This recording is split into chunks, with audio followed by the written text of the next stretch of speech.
નમસ્કાર મિત્રો, હું છું આપનો પ્રિય મોજીલો ગુજ્જુ એટલે કે આકાશ તલાટી.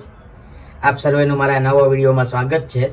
મિત્રો, હું મારા દર્શકો સાથે એક ખાસ વાત શેર કરવા માંગુ છું કે અત્યારે ડિજિટલ સ્કેમ બહુ બધા થઈ રહ્યા છે. તમારી પરસેવાની કમાઈ, તમારી મહેનતની કમાઈ લોકો હડપી લે છે.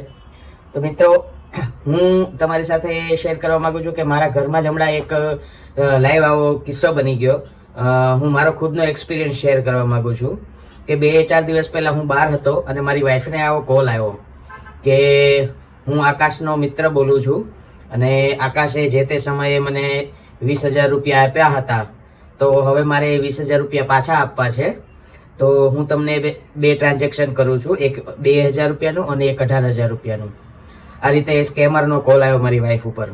એટલે એને એવા ફેક મેસેજ મોકલ્યો મારી વાઈફના નંબર ઉપર કે પહેલા 2,000 રૂપિયાનું ટ્રાન્ઝેક્શન કર્યું, ફેક મેસેજ કે ₹2,000 has been credited to your bank account, અને પછી પહેલા 18,000 રૂપિયાનું એવો ફેક મેસેજ મોકલ્યો અને પછી 2,000 ના બદલે 20,000 રૂપિયાનો એવો ફેક મેસેજ મોકલ્યો.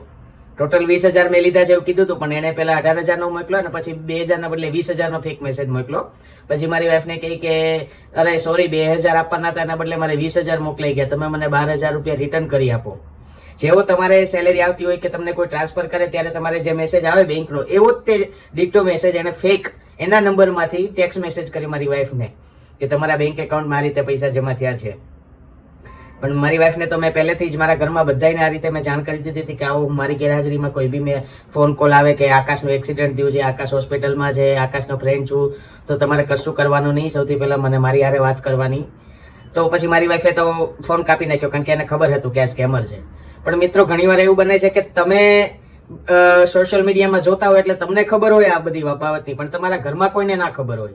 તમારા માતા પિતા, તમારી વાઈફ, તમારા રિલેટિવ્સ, કાકા મામા, આ લોકોને કોઈને ખબર નથી હોતી કે આવા ડિજિટલ સ્કેમ, કારણ કે એ લોકો બહુ સોશિયલ મીડિયા વાપરતા નથી હોતા ઘણા લોકો.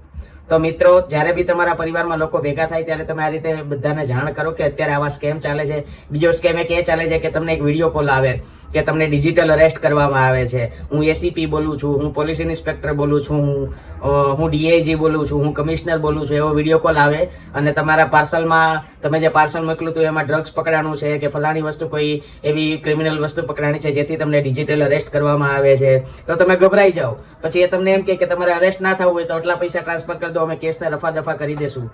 આ રીતના સ્કેમ બધા ઘણા થાય છે. તો મિત્રો, મૂંઝાશો નહીં. ભારત દેશમાં ડિજિટલ અરેસ્ટ કરી શકે પોલીસવાળા, તમને એવો કોઈ કાયદો જ નથી આજ સુધી ઇન્ડિયામાં. એટલે તમને કોઈ વિડીયો કોલ કરીને એવું કહે કે તમારા છોકરાએ ગુનો કર્યો છે અને અમે તમને ડિજિટલ અરેસ્ટ કરીએ છીએ, તો મૂંઝાશો નહીં, ફોન કાપી નાખજો, કારણ કે આવો કોઈ કાયદો જ નથી હજી સુધી ભારત દેશમાં. એટલે આવા જાતના નવા કિમિયાઓ અપનાવે છે સ્કેમર્સ તમારા મહેનતના પૈસા પડાવી લેવા માટે. તો સજાગ રહેજો, ચેતતા રહેજો, તમારા ઘરમાં અવેરનેસ ફેલાવજો, બધાને ફેમિલી મેમ્બરને કહેજો કે આવા ફોન આવે કે ભાઈ મારા દીકરાનું એક્સિડન્ટ થયું છે, એટલા પૈસા નાખો તો જ ઓપરેશન કરાવશું. તો સૌથી પહેલા જેના નામે કોલ આવ્યો હોય એની જોડે પર્સનલ વાત કરો, પછી કોઈ બી ટ્રાન્ઝેક્શન કરો. તો આ રીતે સતર્ક રહેજો, જાગૃત રહેજો. જય શ્રી કૃષ્ણ, હર હર મહાદેવ. જો તમે મારી ચેનલમાં નવા હો તો સબસ્ક્રાઇબ કરજો, શેર કરજો, લાઈક કરજો, અને તમારા મહેનતના પૈસા કોઈ છીનવી ના જાય એનું ધ્યાન રાખજો મિત્રો.